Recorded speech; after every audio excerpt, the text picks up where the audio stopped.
Harmonize, wewe ndio mwanamuziki ninayekutegemea East Africa na Africa baada ya Burna Boy.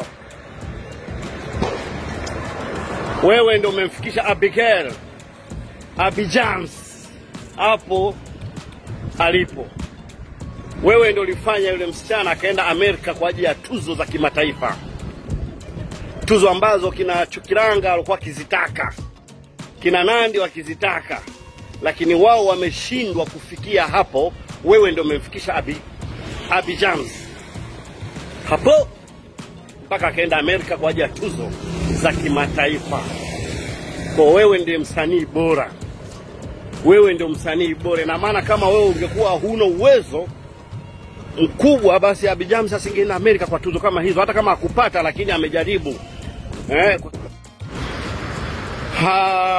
Nipo nchi salama, Tanzania.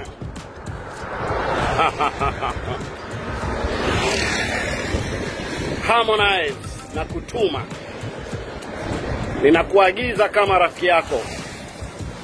Ukijana Dynamo unaona anaanza kuota mapembe baada ya kuwa wewe umeshughulika kwa muda mrefu na kampeni ukiwa karibu na Mama Samia Suluhu Hassan, kwa sababu wewe ulikuwa ni mtu muhimu sana katika kampeni.